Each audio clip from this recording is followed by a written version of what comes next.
pra você que tá nos assistindo. Esse é mais um episódio do Epimania. Eu tô aqui com meu colega Lucas. Colega? A gente era amigo no Meu outro episódio. grande amigo Lucas Mamédio. Tá. Tudo bem, Gabi? Um prazer estar aqui do seu lado. Ah, melhor agora, colega, Lucas. Que coisa distante. E hoje, o episódio, a gente vai falar sobre uma coisa muito interessante e muito importante também. Importante. A gente vai falar sobre um assunto tabu aí, né? Política. As eleições estão chegando e a gente quer falar sobre a importância de se conscientizar e participar de uma forma consciente das eleições, inclusive as municipais, né, que estão chegando. E como a nossa geração, e todas as gerações, na verdade, né, mas precisam se interessar por realmente entender e participar de uma forma ativa, né, no que vai definir o nosso futuro. Para isso, a gente trouxe o cientista político e professor da UFMS, Daniel Miranda. Seja muito bem-vindo, professor, tudo bem? Olá, Gabi. Olá, Lucas. Obrigado pelo convite. Um prazer estar aqui com vocês. Um prazer, os colegas. Finalmente conhecendo o professor pessoalmente, que me deu aula e não lembrou de mim. Sim, eu trouxe aqui no podcast. Não, mas dá a informação inteira você fazer a aula, né, professor? Parece distância. uma coisa assim, foi pelo via do meu lado, nunca viu na frente. Fiquei triste. Não, tudo bem, tudo bem. Vai, começa. Pode começar? Pode. Primeiros damos? Primeiros damos. Professor, uma das coisas também que eu acho que é o mais latente, assim, né? Porque aqui no Epimania a gente gosta de falar de coisas que são muito atuais, né? A política não é atual, né? A manifestação política existe desde que o ser humano é ser humano, né? Mas a gente tem hoje em dia nuances diferentes, né? Do fazer política e do debater política, né? Eu queria que o professor falasse assim, como, por exemplo, o advento das novas tecnologias, internet, as redes sociais, né, a redução, né, na nossa forma de se comunicar, né, como isso está impactando no debate político. Está mais raso? Está mais difícil? Como é que você vê essa questão? Sem dúvida nenhuma, a política ao mesmo tempo é uma coisa tão antiga quanto a própria sociedade, né? Mas o fundamental na política, quando a gente pensa, é que, né, se a gente fosse se arriscar a tentar definir, ou se aproximar pelo menos de uma definição, até para entender essas várias nuances, essas características mais contemporâneas, uma característica fundamental, uma atividade fundamental da política é a argumentação, é o convencimento, é a construção de acordos, a construção de consensos e, obviamente, que a comunicação é um mecanismo, é um elemento fundamental na política hoje, 2000 anos atrás, seja aqui, seja na China, seja em qualquer lugar, né? Mesmo regimes que não são democráticos, a argumentação, a formulação de acordos, as trocas, as barganhas, as negociações, elas são fundamentais na política. Então, embora, de fato, a política seja algo muito antigo, ela é constantemente atualizada por causa dos impactos das formas de se comunicar, das formas como as pessoas interagem na sociedade. Então, lá na década de 20, de 30, com o advento do rádio, por exemplo, houve muitos estudos, muitas pesquisas sobre o impacto que as rádios teriam, e surgiram, inclusive, as primeiras teorias de comunicação no âmbito da sociologia, da comunicação, na teoria política também. Nos tempos modernos, é claro, não tem como a gente não falar de internet, de redes sociais, que é, digamos, a nossa novidade, que já não é tão nova assim também, e não é nova, né? Porque a gente vive num tempo muito acelerado, então aquilo que, quando a gente fala de algo que de 2015, né, parece que é pouco tempo, mas ao mesmo tempo é muito, porque parece que o mundo de 2015 era tão diferente de hoje, né? Exatamente. Porque eu acho que como a gente vive não apenas mudanças, mas mudanças cada vez mais aceleradas. Então, sem dúvida nenhuma, quando a gente pensa o que há de novo, de contemporâneo na política, quase sempre diz respeito a essa diversidade de formas de se comunicar. Agora, com relação aos impactos que isso tem sobre a qualidade da política, vamos colocar assim, quando eu digo qualidade da política, é a qualidade do argumento, qualidade das negociações. Como você citou, será que está se tornando mais raso? É difícil a gente falar, porque assim, não é só...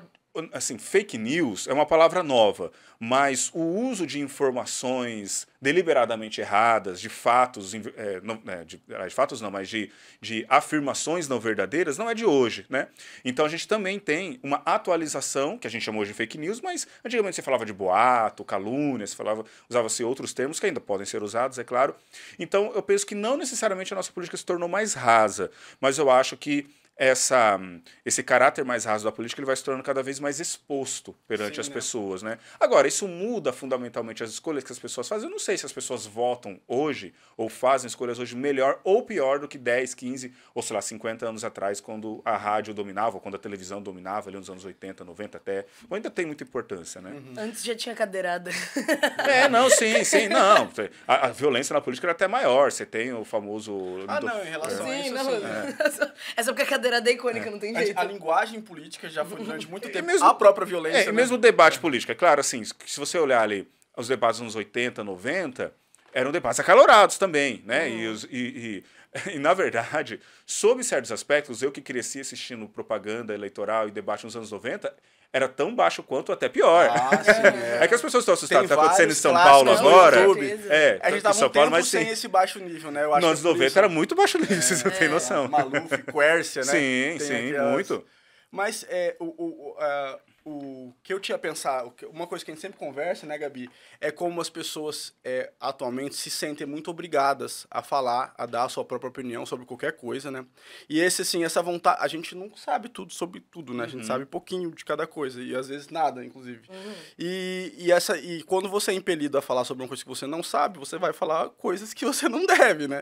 Provavelmente. Eu vejo muito isso na minha geração, tipo, geração Twitter, assim, porque as redes sociais, as plataformas deram voz pra todo mundo. Todo mundo... sem falar que a geração dos nossos pais não tinha nenhum tipo de ferramenta que você fizesse... se expõe ali, né? Eu tenho, tipo, não sei quantos mil seguidores no Instagram. Se eu escrever qualquer coisa, teoricamente, eu posso alcançar 3 mil pessoas, né? Tipo assim, é muita informação que chega todo o tempo e eu vejo que as pessoas comentando de alguma forma, fazendo piada, assim, claro que agora não tem o Twitter, tá nesse momento assim, mas enfim, em qualquer rede social, as pessoas podem falar e se expõem, né? Porque uma coisa, antigamente, todo mundo sempre falou sobre política, mas uma coisa eu falar aqui com o meu amigo Lucas, e outra coisa eu expor na rede social a minha opinião embasada em absolutamente nada, em um tweet, né? Opiniões políticas. Então eu acho que isso é uma coisa que afeta a política hoje em dia, porque as pessoas acham que elas sabem muito sobre tudo. Assim, tem dois efeitos muito importantes das redes sociais, que o primeiro é essa inflação na oferta, vamos colocar assim, no sentido que você falou, de todo mundo pode abrir um perfil, não tem rede social para tudo quanto é tipo de gosto aí, né? Ou canal no YouTube, quer dizer, isso é relativamente fácil de se fazer hoje, né? E em tese, você pode dar a sua opinião. O que eu digo em tese? Porque, por um lado, você tem uma inflação de oferta, ou seja, em tese, todo mundo pode abrir um perfil e falar sobre qualquer coisa. Se todo mundo fala ao mesmo tempo, você não vai ter demanda para isso, porque, no final das contas, vai ser tanta informação que você não vai ser capaz de acompanhar tudo aquilo, mesmo seus amigos, né? Pensa lá os amigos que vocês têm, mesmo os amigos mais próximos. É difícil você acompanhar os amigos, tudo que seus amigos mais próximos estão postando no Instagram, no antigo X, Twitter, ou seja lá, outra rede social. Então, o que isso acaba incentivando as pessoas? Essa é a primeira característica importante é essa, né? Que você tem uma inflação de oferta e a demanda não necessariamente acompanha. Bom, se eu quiser chamar a atenção, o que eu vou fazer? Vou ser sensato? Eu vou ser bem informado? Vou escrever bonito? Não, eu vou tentar chamar a atenção falando diferente do que talvez a maioria das pessoas falaria, né? Então eu vou, deliberadamente ou não, dar uma opinião mais forte, falar algo que às vezes eu não tenho certeza, ou às vezes eu não chequei a informação, mas é aquilo que eu tenho certeza absoluta que vai chamar a atenção das pessoas, que vai atrair a demanda, vamos colocar assim, para mim. E aí é claro que isso, a própria estrutura das redes sociais, ela estimula as pessoas a falarem, seja o que elas não deveriam falar, o que elas não conhecem, ou tentar atrair atenção a qualquer custo, né? Mas às vezes eu entendo... Posso estar errada também, mas é a minha impressão, assim, de que às vezes não é nem nessa intenção de chamar atenção ou numa intenção ruim de falar alguma coisa, as pessoas simplesmente naturalizaram, tipo assim, comentar. Porque uma coisa é você comentar se o vestido é azul ou amarelo e todo mundo tem uma opinião. Outra coisa é você ter uma opinião política e tipo assim, baseado em absolutamente um tweet que tem 200 caracteres, entendeu? E só comenta, porque é o dia a dia, assim, entendeu? Eu acho que às vezes pode nem ser pra chamar atenção ou na intenção de distribuir notícia falsa, fatos falsos ou coisa do tipo, mas sim as pessoas se sentem numa obrigação de ter uma opinião sobre tudo e acabam cometendo, assim, injustiças enormes, né? Tipo, absurdos. Você se expõe também, você tá se fazendo uma injustiça com você. O que mais tem hoje é quando a pessoa viraliza e acha um tweet de 1000 anos atrás de uma opinião ridícula que a pessoa deu, assim, sabe? É bem comum. Essa é uma outra característica das redes sociais, que é, ao mesmo tempo, a proteção do anonimato, quando a pessoa, é claro, não se expõe, não põe o nome ou a foto, né? Você pode criar ali um perfil, não colocar sua foto, colocar um nickname, ou colocar uma... Não sei se ainda se fala nickname, não sei Fala. É um apelido, é uma coisa né? tão antiga, não sei hoje em dia. Antigamente... Bom, user. Entendi, né? Eu entendi. Hoje em dia fala user, é verdade, né? Que nickname é uma coisa de 20 anos. Na época Todo mundo Qual o na seu pré-história... nickname no MSN? Né? Isso, na pré-história... Eu tive do... também, tá? Mas assim, então, às vezes você tem a proteção do anonimato, mas mesmo quando não tem, que a pessoa realmente coloca a foto real dela, o nome dela, é um famoso fenômeno da psicologia das massas. Quando as pessoas estão em grupo, elas tomam coragem de fazer coisas que talvez, se elas estivessem sozinhas, de maneira mais refletindo de maneira fria, elas não fariam, né? Então aí você tem muitas opiniões que você tem toda a razão. A pessoa não quer deliberadamente propagar uma fake news, ela não tem uma má intenção, ela realmente acredita naquilo. Ela pode não ter checado, né? Aí é talvez uma falha de checagem, mas a pessoa realmente acredita naquilo e vai e expõe uma opinião, porque ela se sente no direito, porque na verdade você tem ali esse comportamento de massa que estimula a pessoa a falar. E também a gente tem aí todo um debate muito complexo em torno da liberdade de expressão, né? Porque a pessoa, por trás ou baseada num certo conceito de liberdade de expressão, a pessoa acha que ela pode falar absolutamente o que ela quiser, por mais absurdo que seja, ou até ofensivo, não, mas é a minha liberdade de expressão. E até crime, né? Sim. Pessoas cometendo crime. Sim, sem dúvida nenhuma, né? Então acho que tem, de fato, isso é uma coisa muito presente hoje em dia, né? O epicentro dessa guerra, né, do Alexandre de Moraes e do Elon Musk essa pseudo-liberdade, essa pseudo-direito, né, de liberdade de expressão, que na verdade é utilizado para cercear a liberdade de outras pessoas, né? E eu acho que, assim, a gente... uma coisa, né, que eu fico percebendo é que apesar de a gente ter assim, essa evolução que você citou no início, que ela é natural, que isso acontecia antes, não acontecer agora, mas, assim, é muito prático, eu vejo as pessoas sendo influenciadas por isso, assim. Eu já vi pessoas falando coisas, assim, extremamente... Conta a mesma história de novo, vai. Não é, né? Eu já tive, assim, discussões, né, acaloradas com meu pai, por exemplo, né, por conta de coisas que chegam pra ele que são claramente mentiras. E o acesso a isso, assim, muda o comportamento das pessoas, né, enviesa demais o olhar delas. E aí, o outro problema ela começa a reforçar um algoritmo que reforça esse pensamento, que reforça o algoritmo, e esse é um ciclo que se fecha, assim, que é difícil sair. Eu acho, assim, acho que parecia que as pessoas antes eram mais abertas a uma certa... Tinha uma abertura, né, para uma mudança de opinião, ou por ficou uma coisa meio time, meio fla-flu, eu não assim, sei, eu né? penso uma coisa que as pessoas, elas recebem tanta informação, têm tanto acesso à informação, que elas realmente, tipo assim, são muito... estão na defensiva, mas eu acho que isso também é a divisão que aconteceu, Lula e Bolsonaro também, direita e esquerda, assim, eu sei, sempre existiu, mas eu acho que, né, obviamente... Deu nesse nível não deu uma existiu, quebrada na democracia ali, de certa forma, né? Assim, o grande problema é que nós ainda estamos aprendendo, todos nós, a lidar com o celular, com a tela que nos acompanha 24 horas por dia, acesso à internet no Brasil praticamente está massificado, acho que, sei lá, 80%, 90% dos brasileiros têm acesso, não necessariamente um acesso à internet de alta velocidade, mas pelo menos algumas horas por dia, no mínimo, tem acesso a algum acesso à internet. Então, assim, essa massificação da tela e junto com a massificação, principalmente do acesso à internet, está todo mundo aprendendo a lidar ainda, né?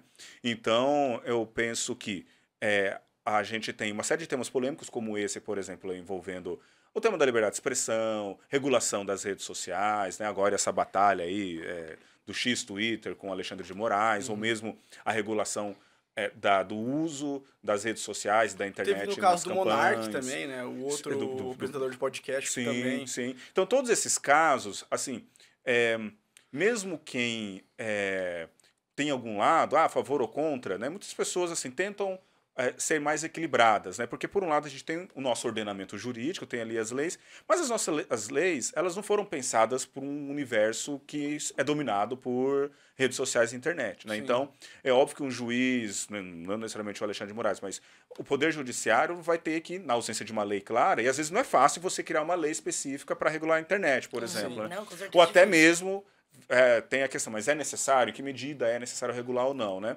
Então, obviamente, crimes que são praticados via internet, então quem é o juiz tem essa dificuldade, o juiz, o advogado, o promotor, etc., tem essa dificuldade de tentar adaptar uma certa interpretação da lei existente para esses fatos que são novos, e é óbvio que isso gera muita polêmica, porque no final das contas acaba sendo um arbitrário mesmo, né? Quer dizer, um promotor enxerga um determinado crime naquele comportamento, mas uma pessoa fala, não, mas não existe um tipo penal para aquilo ainda. Ah, mas não existe ainda, né? Porque é novo. Então, assim, é isso que eu falei, é um aprendizado coletivo que a gente está tendo, né? Eu acho que em 2018 as fake news elas tiveram um impacto muito grande nas eleições, mas, por exemplo, 2020, 2022, agora 2024, eu penso que isso está tendo menos impacto. A gente está aprendendo, curva, né, não que não exista, também, mas, né?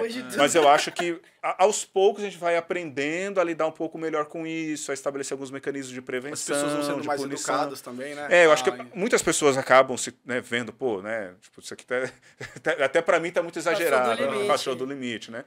Mas é um aprendizado difícil, né? Outra coisa que eu queria perguntar agora, tipo, pensando nessas eleições municipais, né?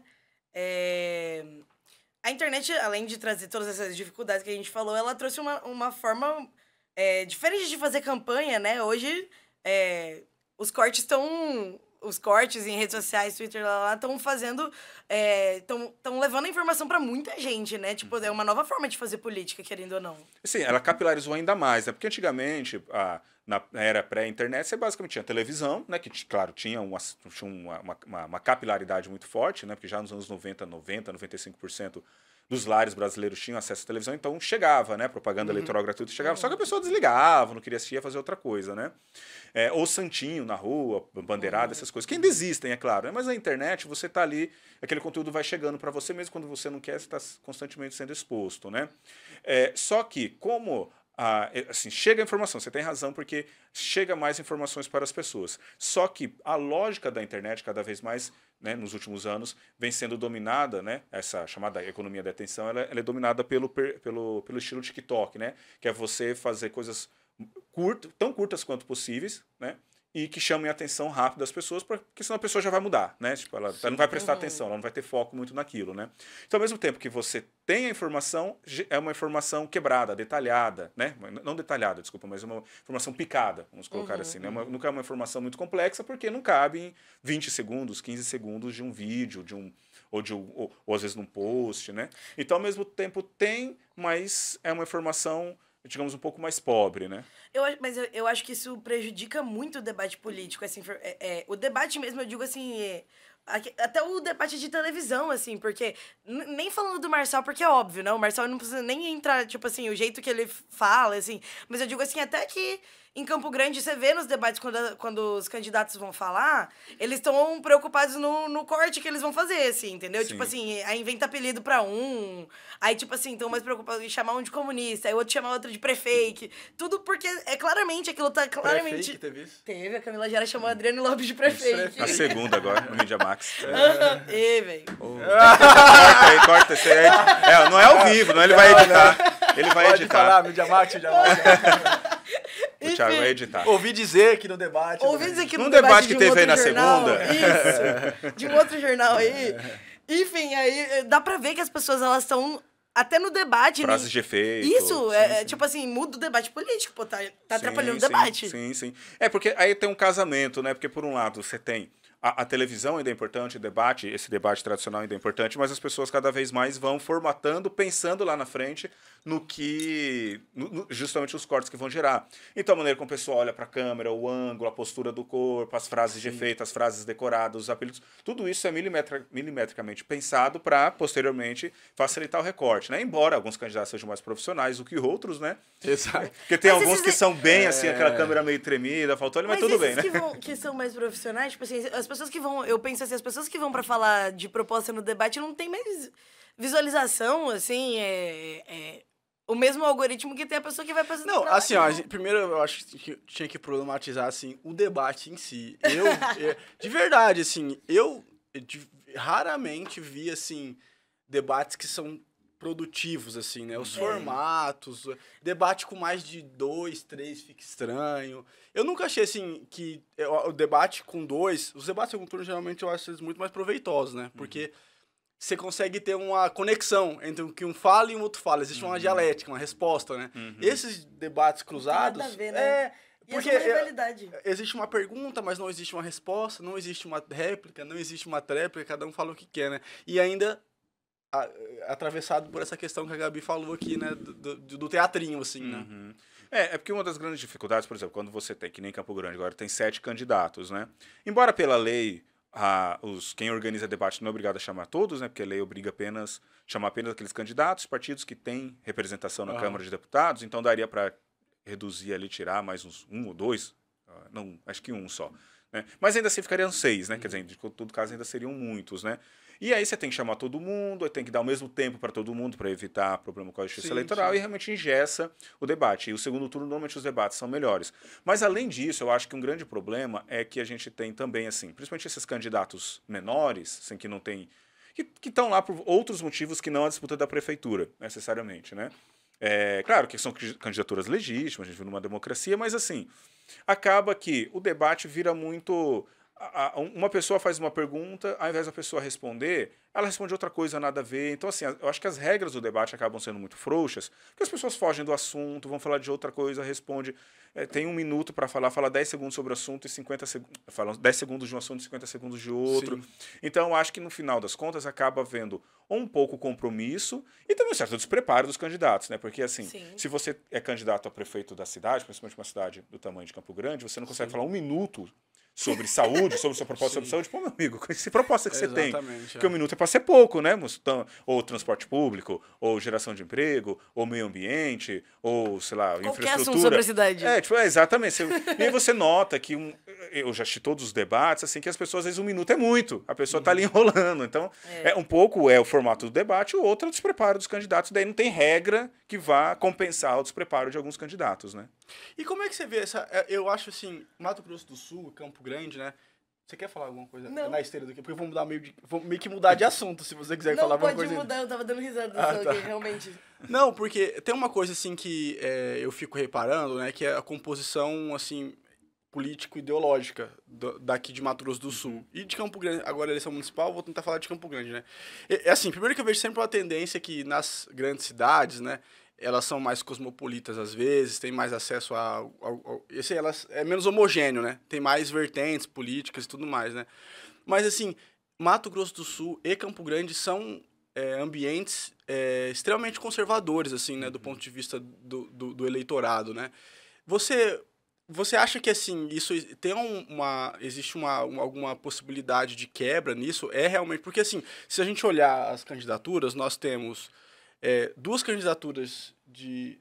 O PCO tem candidato? Tinha, mas foi caçado. Foi declarado mas ele pode por causa continuar. disso. Então nós temos 3 candidaturas de esquerda aqui em Campo Grande. Mas se você pegar PSOL e PCO, infelizmente, assim, realmente é pequena a intenção de voto, né? Eu estava perguntando se o PSOL tinha candidato. Você não, tem. E tem praticamente a Camila Jara, que é do PT, que é o partido do presidente da República. Então, assim, vai ter voto, mas, assim, se você olhar todas as outras candidaturas de expressão, e se você for pro interior do estado também, a maioria ou é centrão, ou é uma centro-direita, ou extrema-direita, né? Como é que você vê, assim, esse perfil, né, ideológico e político aqui do estado?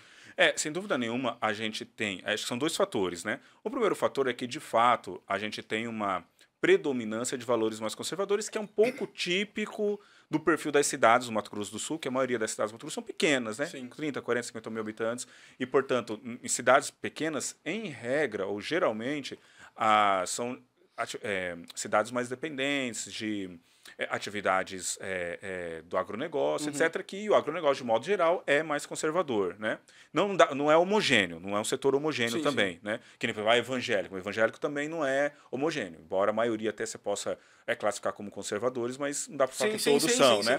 Bom, mas tirando isso, o que faz com que haja uma predominância de voto, vamos colocar assim, à direita? Pouco tem esse elemento da composição ideológica, do que as pessoas pensam, mas, por outro lado, a gente tem uma característica muito grande, que no Brasil a gente tem muito mais partidos de centro-direita e direita do que de esquerda. Verdade. Então, é claro que vai haver mais candidatos, vai haver um lançamento maior de candidaturas de centro-direita e direita, e, portanto, as pessoas vão votar naquilo que dá para votar. Então, se a esquerda lança menos candidatos, não importa por quê, é óbvio que a tendência é que ela tenha menos votos, exceto se ela tiver uma figura como tipo Lula, que é uma pessoa muito popular. Ou em alguns estados, sei lá, o João Campos, em Pernambuco, por exemplo, que é o prefeito atual do Recife, que né? Tá e que é muito popular. Então, exceto... A Gabi acha ele bonito.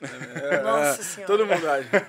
Então, exceto essas figuras, né, que são puxadores de voto, em regra o que você tem, a esquerda recebe menos votos porque tem menos candidatos, né? Então você tem esse elemento das pessoas. Então isso faz com que a gente tenha a impressão que a direita é mais forte do que ela efetivamente é. Você entende? Então, na verdade, é claro que ela é forte, mas ela é menos do que a gente imagina. É uma questão numérica no fim. Por que acaba acontecendo? Você pega a própria sociedade mato-grossense, a gente tem, digamos assim, um lugar da esquerda e um lugar da direita, e esse lugar da esquerda ele é um pouco maior do que a gente imagina, porque esse lugar ele não é ocupado pelos partidos de esquerda, né? Deixa eu tentar explicar, porque é óbvio que os partidos de esquerda eles têm uma maior dificuldade de ocupar, digamos assim, determinadas posições, determinados temas que são tipicamente da direita. Mas candidatos, principalmente de centro-direita, não têm tanta dificuldade de ocupar determinados temas que são típicos de esquerda, principalmente quando se trata de temas sociais, de desigualdade, promoção de direitos, né? Sim, então, você tem candidatos de centro-direita que ocupam um lugar que, teoricamente, seriam de candidatos de direita, né? Então, isso faz com que a gente tenha tanto uma oferta maior de candidatos à direita e, portanto, terão mais votos. E a gente fica com a impressão de que o eleitorado é de direita, mas muitas vezes o eleitorado lá na ponta está votando numa pessoa que ele enxerga como alguém que tem uma preocupação com o social, com o combate à desigualdade, mas a pessoa está no partido de direita, você entendeu? Sim. Então, claro, e às vezes essa pessoa está no partido de direita porque ela sabe que não vai ter muitas chances no partido de esquerda. Por isso que eu digo que a esquerda... não, porque...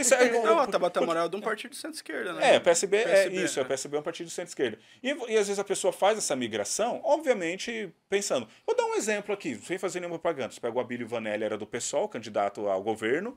Em 2022 ele está concorrendo a vereador pelo PSDB. Normal, ok, ele está buscando um partido que vai dar mais estrutura, que talvez vai ter mais recursos financeiros, que ele vai ter mais chance de obter mais votos e ser eleito. Então você tem pessoas que fazem esse tipo de estratégia de imigração. O deputado federal Dagoberto Nogueira, historicamente era do PDT, que nacionalmente é um partido de centro-esquerda, que foi o PSDB, porque ele sabia que teria mais chances de ser reeleito deputado federal, como ele foi em 2022. Então, só para resumir o que eu estou falando, a esquerda ela é maior do que parece e a direita é um pouco menor do que parece. E tem partidos que são considerados de centro, né, que eles recebem muitos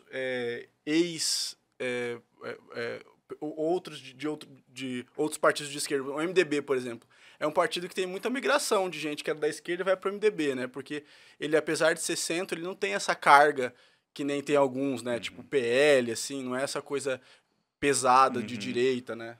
Aliás, me corrigindo, não é o Abílio, é o Adonis que foi candidato a governo. O Abílio é um vereador de coxinha. Uma coisa que eu ia perguntar... posso mudar de assunto também? Opa! Você ainda quer falar disso? Não, vambora, qualquer coisa eu volto. Eu queria perguntar, assim, de prefeito eu ainda vejo muita gente... Muita gente é forte também, mas a galera mais jovem, assim, eu vejo se engajando muito pouco. Mas, assim, na questão de vereador também é uma loucura. Nem sabe quem é as pessoas que são candidatos, né? Tipo assim, eu acho que falta muito a participação da juventude na política, assim, sabe? Porque... Eu vejo assim, por exemplo, um exemplo de uma amiga minha.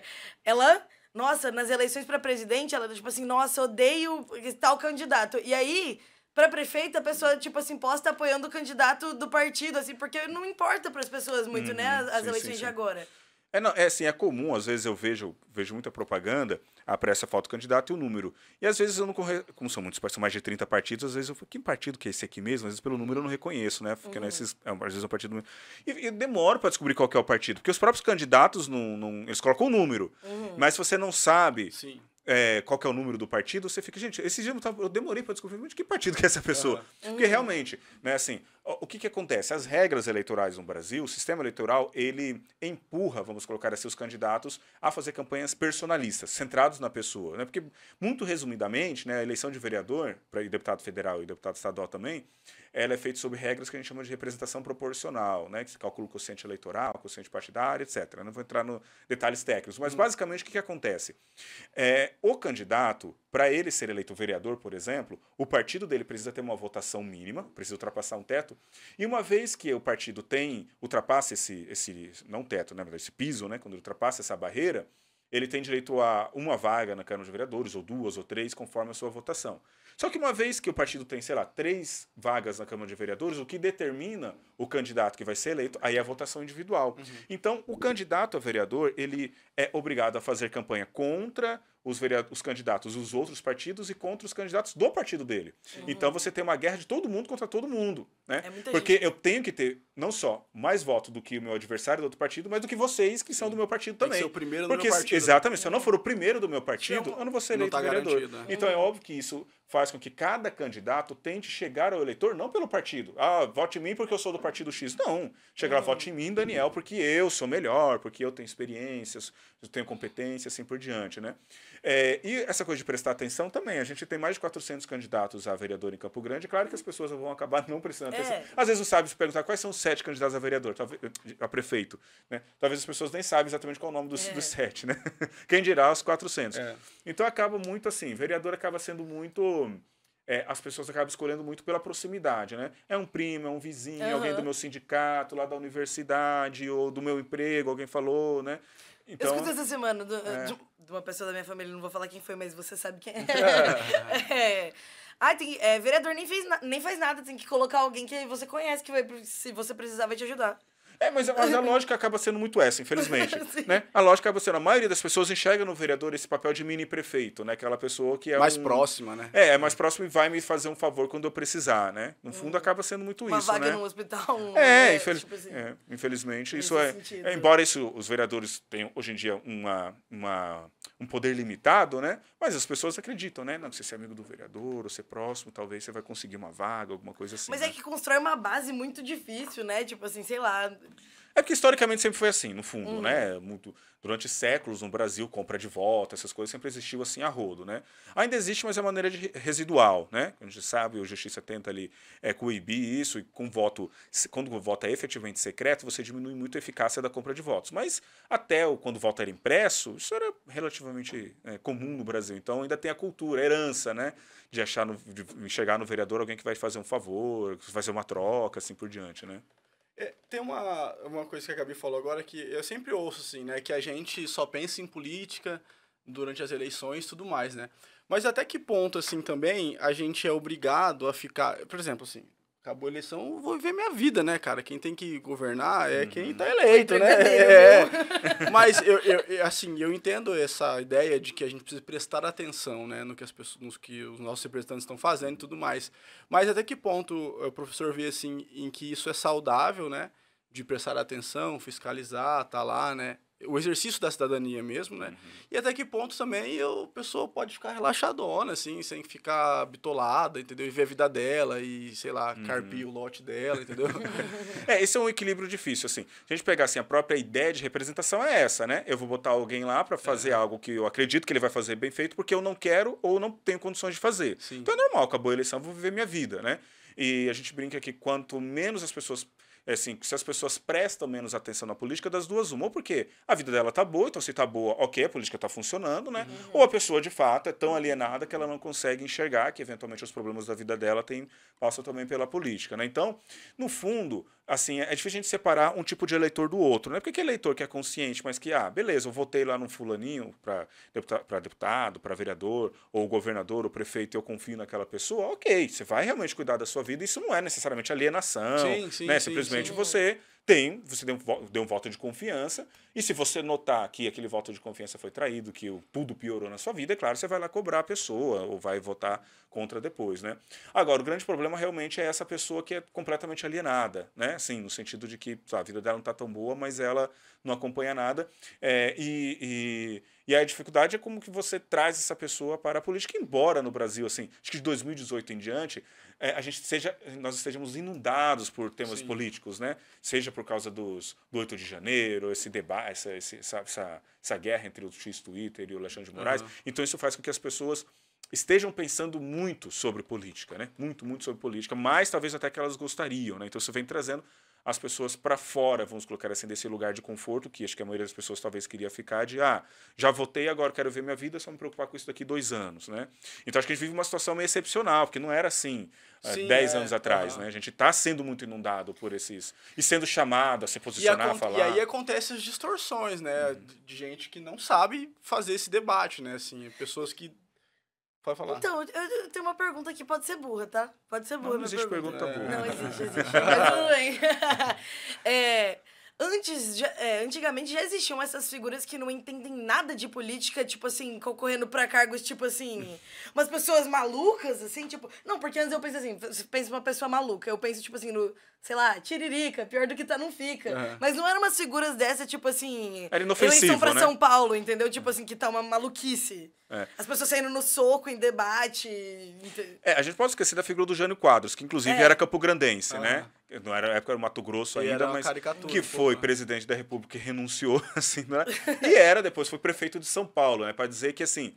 E, claro, quando você pensa um Tiririca, é aquele piadista, um humorista inofensivo. Ele não fez nada como deputado federal, mas também não fez nem para bem nem para mal, pior né? do que tá, não fica. Tipo, exatamente, assim, não dá para dizer que o Brasil ficou pior por causa disso. Não, né? Tipo, foi... Se tivesse tudo 514 Tiriricas, seria, mas só tinha... Agora, o Jânio Quadros foi presidente da República, querendo ou não, as decisões que ele tomou ajudaram muito para a crise política daquele momento, que acabou desembocando o golpe de 64. Então, querendo ou não, ele acabou produzindo um mal no sentido de que ele ajudou a bagunçar um cenário que já não estava muito bom. Sim. E depois ele foi prefeito em São Paulo também, em 85, e tinha umas ideias muito fora da casinha, assim, né? Então, é raro, mas acontece. É raro acontecer essas figuras, assim, que são completamente fora da curva, né? Ponto. Completamente fora da curva, e que às vezes conseguem chegar a cargos de importância. Eu tô falando porque, tipo, nos debates, depois da cadeirada, eu assisti todos de São Paulo, porque é entretenimento, né?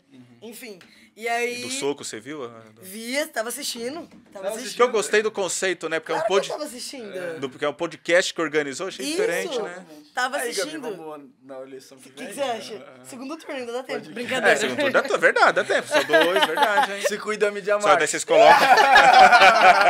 Vocês colocam um de cada lado aqui, ó. Uma pessoa de cada lado. Tá, enfim. E aí, tipo assim, eu fico assistindo e eu fico pensando, porque assim, não é só a questão da cadeirada ou do soco. Tipo assim, nas perguntas a pessoa não responde nada com nada. As pessoas, tipo assim, não... A pessoa pergunta, a pessoa muda o assunto, fala uma coisa nada a ver, tipo assim, faz corte. Cara... O Roda Viva do Pablo Marçal é um absurdo. Tipo assim, eu não assisti. Eu assisto o Roda Viva porque eu acho muito bom. E dos candidatos, assim, e é muito... Tipo assim, as pessoas perguntam pra ele e ele, tipo assim... As pessoas estão... Os jornalistas estão trucidando ele. E ele tá, tipo assim... Com licença que eu vou fazer o meu corte. Tipo assim, falando absurdos que não tem nada a ver com o que foi perguntado. Isso passa pela descrença. Assim, eu acho que muitas dessas figuras meia caricatas que chegaram ao poder, assim... Elas chegaram lá porque existia uma descrença com a política tradicional, né? Sim, totalmente. E a política tradicional falhou de alguma forma, então a alternativa a isso eram essas pessoas, né? Tem muitos exemplos assim. E eu acho que não só aqui no Brasil, né? A gente teve outros líderes no Brasil, mundo afora, né? O Trump muitas pessoas consideram que seja um desses, né? O Orbán lá, né, na Hungria. Tem um monte, assim, né?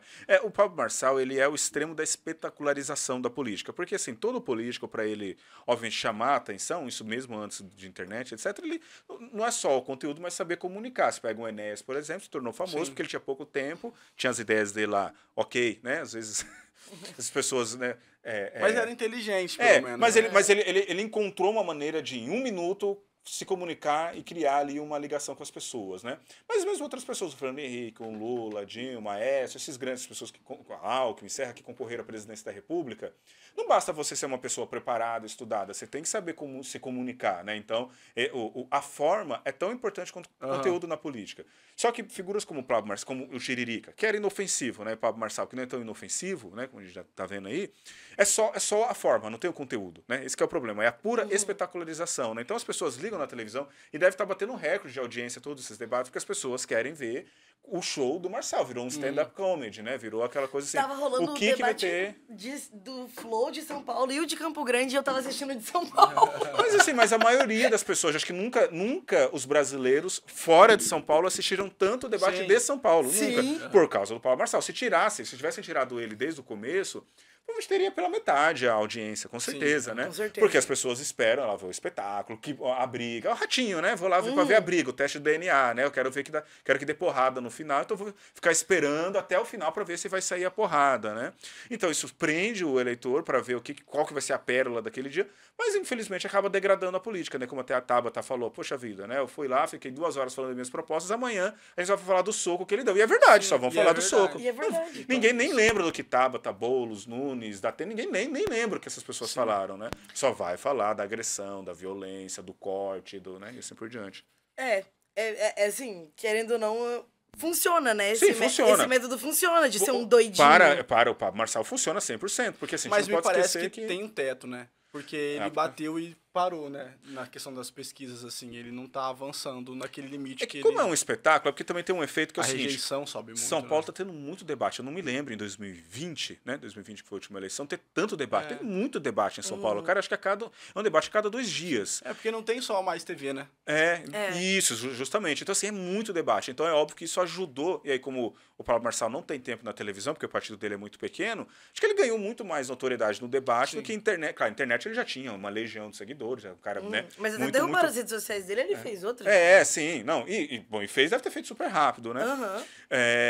Então, como tem muito debate, isso acabou levantando ainda mais a figura dele. Claro, ele domina isso, essa linguagem dele, a profissão dele. Ele sabe melhor do que todo mundo ali como se colocar, como usar. Né? Isso é interessante, né? Que hoje em dia existe... É claro, o político mais tradicional, ele contrata uma equipe lá de marqueteiro, essas pessoas entendem. Ele não necessariamente, ele só está sendo ali usado, né, instrumentalizado para fazer para a própria imagem. Mas hoje em dia tem candidatos já cujo assim, a natureza dele já é a linguagem da internet, né? Tem o Nicolas, né? Nicolas Ferreira, o nome dele? Isso, do Minas Gerais, sim. Em geral, essa galera do MBL, né? O próprio Boulos, né? Ele tem uma linguagem já há bastante tempo, assim, mais espojada nas redes sociais. Ele faz TikTok respondendo memes. E você vê que é do candidato, né? Sim, não é sim. da equipe dele, né? O perfil. E hoje em dia, esse perfil de candidato tem tido bastante sucesso também, né? Mas eu acho que o Boulos é mais da equipe, porque você assiste e parece um pouco forçado. Ele parece meio forçado a, tipo assim, sentar e responder comentários do TikTok, diferente do Pablo Marçal. Não, sim, mas, sei lá, tem outros candidatos, assim. Mas, ó, eu não vou me esquecer agora, né? Ele não tá mais concorrendo, não tem problema falar dele. André Putinelli, desde o ano passado, me surpreendeu muito, que ele tava postando muito stories. Eu não tenho TikTok, né? Mas eu vi no Facebook muitos stories, assim, descontraídos. Cara, que destoa muito, quem se lembra, né? Vocês vão se lembrar nos anos 90, quando era a campanha, que se apresentava como candidato mais sério, porque nos anos 90, nos anos 2000, era mais essa tônica do cara de terno, gravata, aparecer a câmera mostrando a pessoa na mesa trabalhando. Agora, meu amigo, é videozinho, né? A lógica é essa, até mesmo ele, o senhor de 70 e poucos anos, compreendeu, deve ter uma equipe, é claro, que o assessor, compreendeu, cara, além de eu passar o ar de seriedade em determinados momentos, eu preciso também me conectar com esse eleitor que está acostumado com essa linguagem. É, né? Porque não é mais uma... E aí não é tão natural, é óbvio, quanto uma Camila Jara, que é jovem pra caramba, o Tio Trutes também, que também tem domina essa linguagem, o Nicolas, etc. Não é tão natural, mas até certo ponto funciona. Pelo menos tem que tentar fazer, né? Porque hoje, na verdade, as redes sociais, essa linguagem mais moderna, assim, ela não é mais um diferencial, é obrigatório. Tipo assim, as pessoas não vão atrás de quem não... Enfim, eu acho que tem uma visibilidade muito menor quem aposta só na uma, né? Pra fazer política. Como assim? A pessoa que aposta só na forma antiga de fazer política, né? Não, sim. Não é mais um diferencial, é obrigatório. Sim. É obrigatório, assim. Cara, mas e também tem coisas antigas que não morrem, né? Tipo, jingle de política é uma coisa que até hoje parece que nunca vai morrer. Não troca. Gente, eu acho que é em Fortaleza, o cara lá... O cara do PL, o candidato do PL. O André Fernandes. Sim, André Fernandes, que fez um jingle contra o atual prefeito, que é culpa do Sarto, e tudo ele fala, é culpa do Sarto. Tipo assim, é uma música, assim, que todos os lugares que ele vai, ele fala assim, se na sua rua tem buraco, é culpa do Sarto. Tipo assim, tudo ele fica falando, é culpa do Sarto. E aí, tipo assim, pegou muito. Eu no TikTok, o meu algoritmo, tipo assim... Eu não sou de Fortaleza, eu não tenho nada a ver com isso. Eu não simpatizo com esse cara. E, tipo assim, aparece muito. Eu não sabia quem era Sarto antes disso.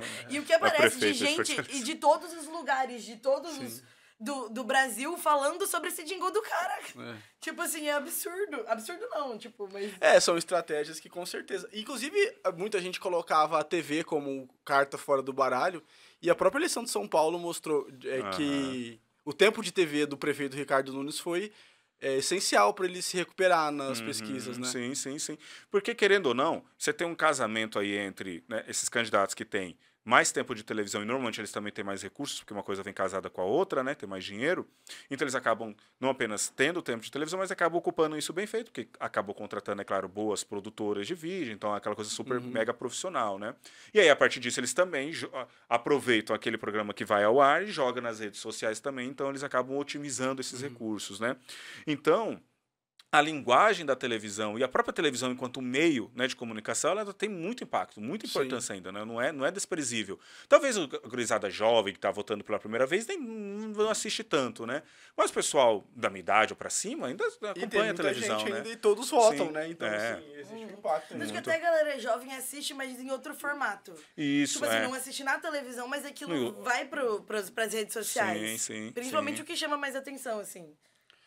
E eu já ouvi bastante assim falar também que, embora as pessoas deem menos valor, as eleições municipais são mais importantes para a construção assim do Congresso, né, porque é a política de base, né, do que a eleição presidencial, né.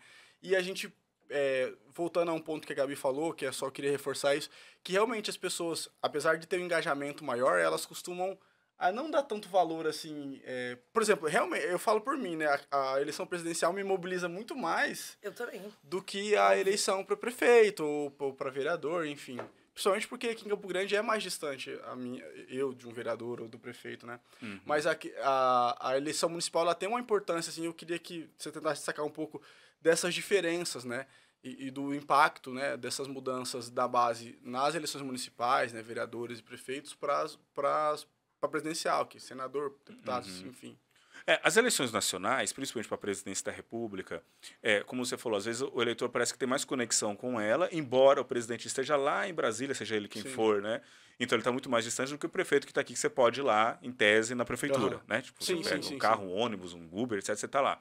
Mas o que acontece? Eleições nacionais, principalmente para a presidência da República, elas tendem muito a colocar em choque, em oposição, projetos diferentes de nação e o que é importante? Elas acabam mobilizando os valores que as pessoas têm, as concepções de mundo que elas têm. Então, elas despertam, digamos assim, uma conexão emocional muito mais forte nas pessoas, né? Então, se você é de esquerda ou de direita, se você acredita muito numa bandeira ou na outra, então você vai enxergar no candidato X ou Y, a presidência da República, aquela pessoa que vai defender aqueles valores.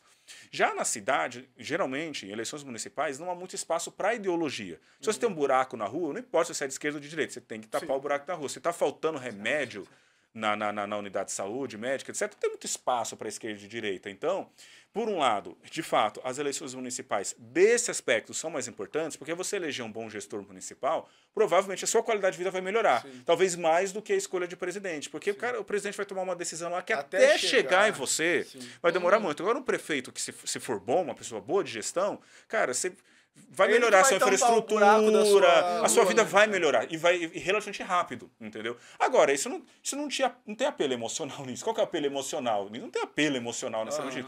O apelo é mais racional, no sentido de que não, que eu tenho essa melhor proposta para a saúde, para a educação, etc. Então, por isso que, embora as eleições municipais, sob certo aspecto, tenham um impacto mais direto, mais imediato na vida das pessoas, as eleições nacionais elas despertam muito mais a emoção, muito mais do que a razão, né? Muito mais a ideologia, os valores, e por isso que a gente acaba se conectando mais, se engajando mais, brigando mais na internet, defendendo ou atacando determinado candidato do que prefeito. Você não vê as pessoas se engalfinhando por Beto, Adriane, Rose, Camila, do que as pessoas por Bolsonaro e Lula. Só precisa muito, muito, muito próximo, né? Mas, em regra, você não tem tanta treta na internet. Agora, Lula e Bolsonaro, nossa, é o quebra-pau. Então, tanto que eu acho que a treta, quando existe treta de prefeito, é qual prefeito que o presidente vai apoiar. Ou, enfim, enfim, mas fica aí a dica. Dica não. Dicas também, né? Não é dica, é recomendação. Preste atenção nas eleições municipais, porque elas também são importantes, apesar de tudo. E eu acho que esse era e dentre tudo que a gente falou, acho que esse era o recado. Sabe uma boa forma de acompanhar os candidatos a prefeito de Campo Grande? Lendo Campo Grande News. É verdade. Aqui a gente cobre a agenda todos os dias. Todos entendeu? os dias. De É todos os uma candidatos. cobertura crítica, não é uma cobertura rasa, então já fica a propaganda aí de acompanhar no Campo Grande News. É verdade. E queria agradecer o professor. Professor, muito obrigado por ter vindo, por participar aqui com a gente. Eu que agradeço vocês pelo convite. É um grande abraço pessoal aí também que está nos Obrigado, ouvindo. meu amigo Lucas também, que tá Obrigado, aqui comigo. minha amiga Gabi. Meu grande Bom, amigo. Sempre um prazer. E muito obrigado pra você que tá assistindo a gente. Continue acompanhando o Epimania, deixa nos comentários aí nas nossas redes sociais, falando o que mais você quer que a gente fale sobre aqui no nosso podcast. É isso aí. E é isso, acompanha a gente, acompanha o Campo Grande News e votem com consciência, gente. É isso, beijo. Tchau.